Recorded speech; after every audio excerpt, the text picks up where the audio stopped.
श्री गणेशाय नमः। वक्रतुंड महाकाय सूर्यकोटि समप्रभ निर्विघ्नं कुरु मे देव सर्वकार्येषु सर्वदा। जय श्री गणेशाय नमः। ओम जय महाकाली महालक्ष्मी महासरस्वतीयो नमः। नमस्तस्यै नमस्तस्यै नमस्तस्यै नमो नमः। जय माता दी दोस्तों। महाकाली महालक्ष्मी महासरस्वती देवी का महासमावेश है दुर्गा सप्तशती ग्रंथ से तीनों माता रानियां प्रसन्न होती हैं, जिससे धन शक्ति और ज्ञान से संपन्न व्यक्ति जहाँ भी जाता है मान सम्मान धन वैभव से परिपूर्ण होकर ही लौटता है। वह ऐश्वर्य को प्राप्त करता है। इसलिए हम दुर्गा चंडी सप्तशती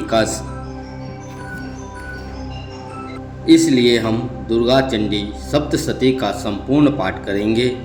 माता रानी के प्रिय भक्तों, आप हमारे चैनल माही ऑफिशियल मिर्च मसाला को शेयर करें, लाइक करें और कमेंट में जय माता जी जरूर लिखें। वीडियो के अंत तक बने रहें। माता रानी की कृपा आप पर होगी। सभी बाधाओं से मुक्त होकर धन धान्य सुख समृद्धि पुत्र पौत्र से सुखी रहो। तंत्र मंत्र और भूत पिशाच यक्ष गंधर्व राक्षस जैसे उपद्रवों से बचे रहोगे। तो चलिए देर न करते हुए हम माता रानी का दूसरा अध्याय आरंभ करते हैं। अगर आपने हमारे चैनल को सब्सक्राइब नहीं किया है तो कर लें। माता रानी आपकी सभी इच्छाओं की पूर्ति करेंगी। जय माता दी।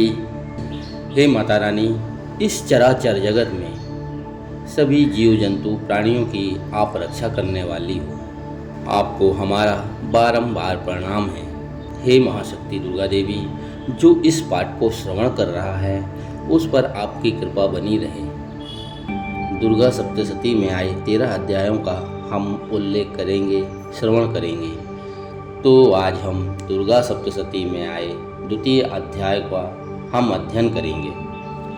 द्वितीय अध्याय देवताओं के तेज से देवी का प्रादुर्भाव और महिषासुर की सेना का वध।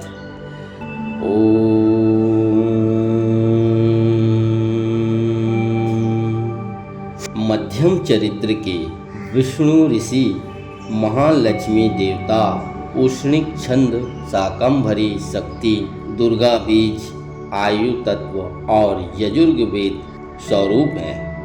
श्री महालक्ष्मी की प्रसन्नता के लिए मध्यम चरित्र के पाठ में इसका विनियोग है। मैं कमल के आसन पर बैठी हुई प्रसन्न मुख वाली महिषासुर मर्दनी भगवती महालक्ष्मी का भजन करता हूँ, जो अपने हाथों में अक्षमाला परसा गदा बाण वज्र पद धनुष कुंडिका दंड शक्ति खड्ग ढाल शंख घंटा मधुपात्र त्रिशूल पास और चक्र धारण करती हैं। ऋषि कहते हैं, पूर्व काल में देवताओं और असुरों में पूरे 100 वर्षों तक घोर संग्राम हुआ था। उसमें असुरों का स्वामी महिषासुर था और देवताओं के नायक इंद्र थे। उस युद्ध में देवताओं की सेना महाबली असुरों से परास्त हो गई।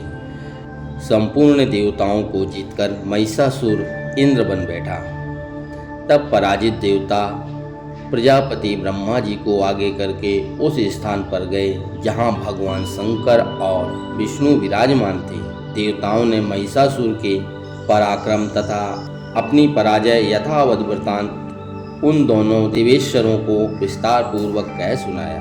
वे बोले, भगवान महिषासुर सूर्य इंद्र अग्नि वायु चंद्रमा यम वरुण तथा अन्य देवताओं के भी छीनकर स्वयं ही सबका अधिष्ठाता बन बैठा है। उस दुरात्मा महिषासुर ने समस्त देवताओं को स्वर्ग से निकाल दिया है। अब वे मनुष्यों की भांति पृथ्वी पर विचरते हैं। दैत्यों की यह सारी करतूत हमने आप लोगों से कह सुनाई। अब हम आपकी ही शरण में आए हैं, उसके वध का कोई उपाय सोचिए। इस प्रकार देवताओं के वचन सुनकर भगवान विष्णु और शिव ने दैत्यों पर बड़ा क्रोध किया। उनकी भौहें तन गई और मुंह टेढ़ा हो गया। तब अत्यंत कोप में भरे हुए चक्रपाणी श्री विष्णु ने मुख से एक महान तेज प्रकट हुआ।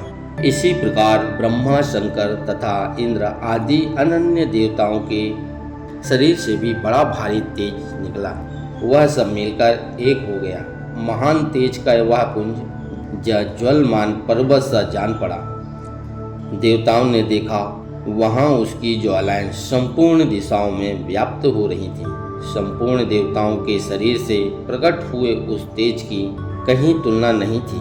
एक चित्र होने पर वह एक नारी के रूप में परिणित हो गया और अपने प्रकाश से तीनों लोकों में व्याप्त जान पड़ा।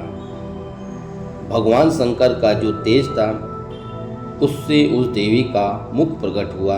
यमराज के तेज से उसके सिर में बाल निकल आए। श्री विष्णु भगवान के तेज से उनकी भुजाएं उत्पन्न हुई। चंद्रमा के तेज से दोनों स्तनों का और इंद्र के तेज से मध्य भाग कटि प्रदेश का प्रादुर्भाव हुआ। वरुण के तेज से जंघा और पिंडली तथा पृथ्वी के तेज से नितंब भाग प्रकट हुआ।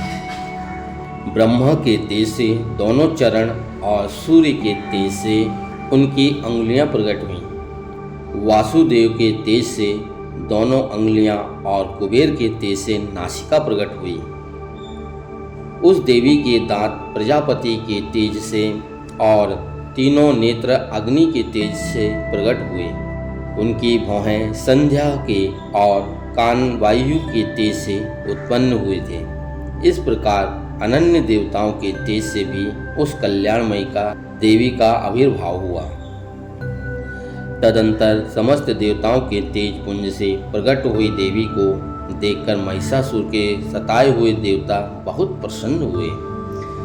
पिनाकधारी भगवान शंकर ने अपने शूल से एक शूल निकालकर उन्हें दिया। फिर भगवान विष्णु ने भी अपने चक्र से उत्पन्न करके चक्र भगवती को अर्पण किया। वरुण ने भी शंख भेंट किया।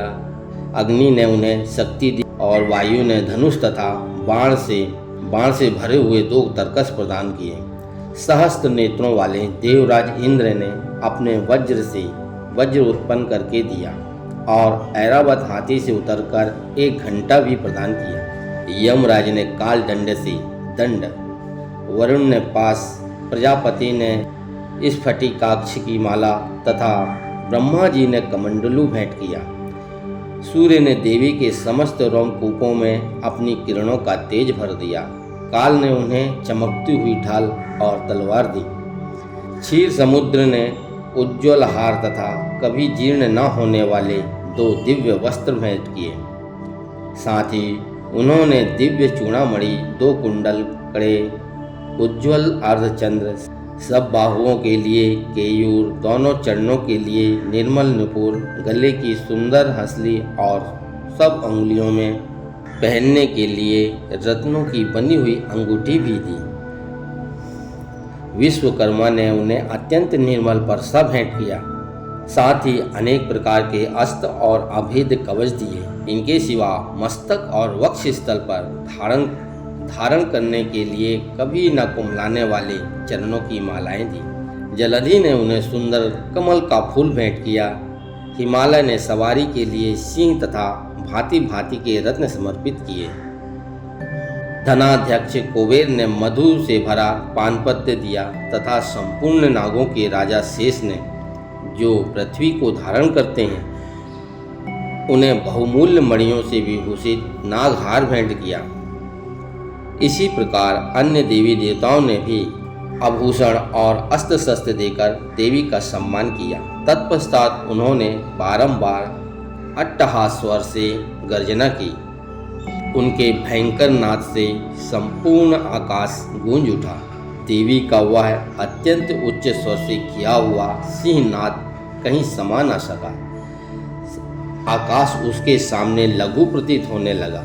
उससे बड़े जोरों की प्रतिध्वनि हुई, जिससे संपूर्ण विश्व में हलचल मच गई और समुद्र कांप उठे। पृथ्वी डोलने लगी और समस्त पर्वत हिलने लगे। उस समय देवताओं की अत्यंत प्रसन्नता के लिए साथ सिंहवाणी भवानी से कहा, देवी तुम्हारी जय हो। साथ ही महर्षि ने भक्ति भाव से विनम्र होकर उनका सत्वन किया। संपूर्ण त्रिलोकी को क्षोभग्रस्त देखकर दैत्यगण अपनी समस्त सेना को कवच आदि से सुसज्जित कर हाथों में हथियार ले सहसा उठ खड़े हो गए। उस समय महिषासुर ने बड़े क्रोध में आकर कहा, आह, यह क्या हो रहा है। फिर संपूर्ण असुरों से घिरकर उस सिंहनाद की ओर लक्ष्य करके दौड़ा और आगे पहुंचकर उसने देवी को देखा जो अपनी प्रभा से तीनों लोकों को प्रकाशित कर रही थी। उनके चरणों के भार से पृथ्वी दबी जा रही थी, माथे के मुकुट से आकाश में रेखा से खींच रही थी तथा वे अपने धनुष की टंकार से सातों पातालों को क्षुब्ध किए देती थी। देवी अपनी हजारों भुजाओं से संपूर्ण दिशाओं को आच्छादित करके खड़ी थी। तदंतर उनके साथ दैत्यों का युद्ध छिड़ गया। नाना प्रकार के अस्त्र शस्त्रों के प्रहार से संपूर्ण दिशाएं उद्भासित होने लगी। चिछुर नामक महान असुर महिषासुर का सेना नायक था। वह देवियों के साथ युद्ध करने लगा। अन्य दैत्यों की चतुरंगी सेना साथ लेकर चामर भी लड़ने लगा। 60,000 रथियों के साथ आकर उग्र नामक दैत्य 60,000 रथियों के साथ आकर उग्र नामक महादैत्य लोहा लिया।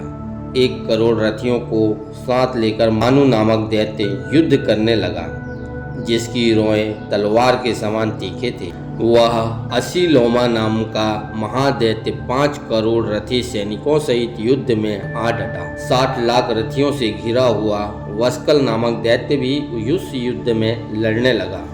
परिवारित नामक राक्षस हाथी सवार और घुड़सवारों के अनेक दलों तथा 1 करोड़ रथियों की सेना लेकर युद्ध करने लगा। विडाल नामक दैत्य 5 अरब घिर कर लोहा लेने लगा। उनके अतिरिक्त और भी हजारों महादैत्य रथ, हाथी और घोड़ों की सेना साथ लेकर वहां देवी के साथ युद्ध करने लगे। स्वयं महिषासुर उस रणभूमि में कोटि कोटि सहस्त्र रथ, हाथी और घोड़ों की सेना से घिरा हुआ खड़ा था। वे दैत्य देवी के साथ तोमर, भिंदीपाल, शक्ति, मूसल, खड्ग, परशु और पट्टिस आदि अस्त्र शस्त्रों का प्रहार करते हुए युद्ध कर रहे थे। कुछ दैत्य ने उन पर शक्ति का प्रहार किया, कुछ लोगों ने पास फेंके तथा कुछ दूसरे दैत्यों ने खड्ग प्रहार करके देवी को मार डालने का उद्योग किया। देवी ने भी क्रोध में भरकर खेल खेल में ही अपने अस्त्र शस्त्रों की वर्षा करके दैत्यों वे समस्त अस्त्र शस्त्र काट डाले। उनके मुख पर परिश्रम या थकावट का रंच मात्र भी चिन्ह नहीं था। देवता और ऋषि उनकी स्तुति करते थे और वे भगवती परमेश्वरी दैत्यों की शरीरों पर अस्त्र शस्त्रों की वर्षा करती रही। देवी का वाहन सिंह भी बड़े क्रोध में भरकर गर्दन के बालों को हिलाता हुआ असुरों की सेना में इस प्रकार विचरने लगा मानो वन में दावानल फैल रहा हो। रणभूमि में दैत्यों के साथ युद्ध करती हुई अंबिका देवी ने जितने निश्वास छोड़े वे सभी तत्काल सैकड़ों हजारों गणों के रूप में प्रकट हो गए और परशु, भिंदपाल, खड्ग तथा पट्टिस आदि अस्त्र शस्त्र द्वारा असुरों का सामना करने लगे। देवी की शक्ति से बड़े हुए वे गण असुरों का नाश करते हुए नगाड़ा और शंख आदि बजाने लगे। उस संग्राम महोत्सव में जितने ही गण मृदंग बजा रहे थे, तदंतर देवी ने त्रिशूल से, गदा से, शक्ति की वर्षा से और खड्ग आदि से सैकड़ों दैत्यों का संहार कर डाला। कितनों को घंटों के भयंकर नाद से मूर्छित करके मार गिराया। बहुत तेरे दैत्यों को पास से बांधकर धरती पर घसीटा। कितने ही दैत्य उनकी तीखी तलवार की मार से 2 टुकड़े हो गए। कितने ही गदा की चोट से घायल हो धरती पर सो गए। कितने ही मूसल की मार से अत्यंत आहत होकर रक्त वमन करने लगे। कुछ दैत्य शूल से छाती फट जाने के कारण पृथ्वी पर ढेर हो गए। उस रणांगण बाण समूह की वृष्टि से कितने ही असुरों की कमर टूट गई। बाज की तरह झपटने वाले देवी पीड़क अपने प्राणों से हाथ धोने लगे। किन्हीं की बाहें छिन्न भिन्न हो गईं, कितनों की गर्दनें कट गईं। कितने ही दैत्यों के मस्तक कट कट कर गिरने लगे। कुछ लोगों के शरीर मध्य भाग में ही विदीर्ण हो गए। कितने ही महादैत्य जंगें कट जाने के कारण पृथ्वी पर गिर पड़े। कितनों को ही देवी ने एक बांह, एक पैर और एक नेत्र वाले करके 2 टुकड़ों में चीर डाला। कितने ही दैत्य मस्तक कट जाने पर भी गिरकर फिर उठ जाते और केवल धड़ के ही रूप में अच्छे अच्छे हथियार हाथ में ले देवी के साथ युद्ध करने लगते थे। दूसरे कबंध युद्ध के बाजों की लय पर नाचते थे। कितने ही बिना सिर के धड़ हाथों में खड्ग शक्ति और सृष्टि लिए दौड़ते थे तथा दूसरे महादैत्य ठहरो ठहरो यह कहते हुए देवी को युद्ध के लिए ललकारते थे। जहाँ वह घोर संग्राम हुआ था वहाँ की धरती देवी की गिराए हुए रथ, हाथी, घोड़े और असुरों की लाशों से ऐसी पड़ गई थी कि वहाँ चलना फिरना भी असंभव हो गया था।